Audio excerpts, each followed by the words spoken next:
No smiley faces. No details. Not a single sign of affection. Just a cold, abrupt note from Clara, my wife, who was supposed to be spending the weekend with her parents. Right away, I felt it in my gut. Something wasn't right. Clara never left things unclear. In 4 years of marriage, she always checked in regularly when we were apart. Sometimes hourly. But this time, her silence felt planned. I stared at those words for minutes, my fingers slightly trembling. Back on Monday. But it was Friday. She was meant to come home tonight.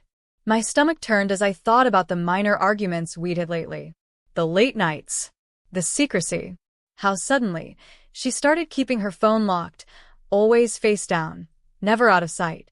I'd made excuses for all of it. Blamed work stress. But this message felt like confirmation of something I didn't want to admit. I didn't respond.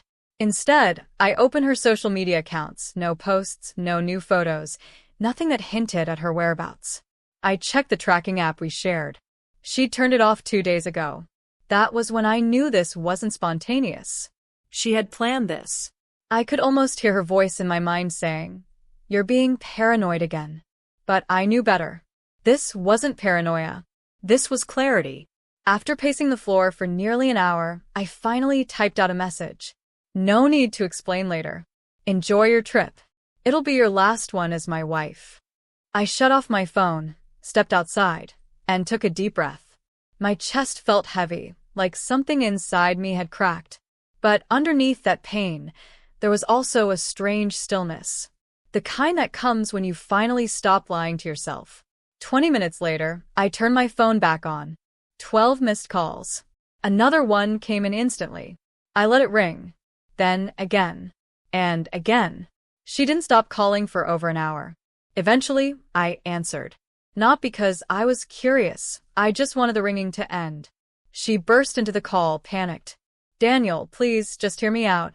Her voice was trembling, not sharp like when we argued. "It's not what you think. I promise, I can explain." "Then go ahead," I said quietly. Because all I see is a wife who lied about where she's going, switched off her location, and sent me a cold message like I'm a stranger. Explain that. Silence.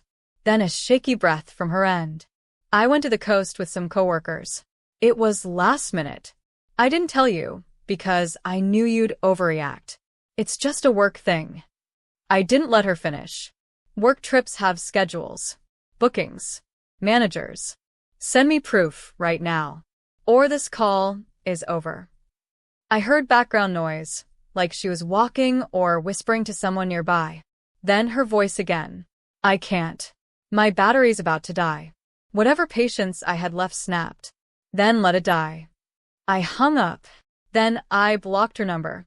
The house fell into a deep, suffocating silence, but inside my head, everything was loud. Thoughts, memories, suspicions. All the little signs I had brushed aside. Her paying in cash more often, the mysterious new work friend I never met, her sudden need for personal time every other weekend. The next morning, she started calling from different numbers. I ignored every one of them. By noon, she sent an email. It was long, emotional, filled with explanations. She admitted she had gone to a beachside resort with a male coworker, but insisted nothing happened, that it was professional. She said she panicked because she knew how bad it looked. But her words didn't clear anything up. If anything, they confirmed what I already suspected. Guilt always hides behind excuses. I didn't reply. I called my lawyer. By the end of the day, the paperwork had begun. I didn't feel angry anymore. Just drained. When love turns dishonest, it doesn't collapse all at once. It fades slowly, through broken trust and half-truths. Sunday night, she came back earlier than she said she would. I heard her car outside, her hurried footsteps coming up to the door. When she saw me waiting in the living room, she froze. Her eyes were puffy, makeup streaked from crying. She tried to smile. "Daniel, can we please talk?" she said softly. "There's nothing left to say," I replied, my tone even. "I've already spoken to my lawyer." I handed her an envelope. Inside was the draft of our divorce. She opened it with shaking hands, tears falling silently. She begged, apologized, blamed stress, loneliness, a moment of weakness. But I didn't argue. I didn't have the energy to fight anymore.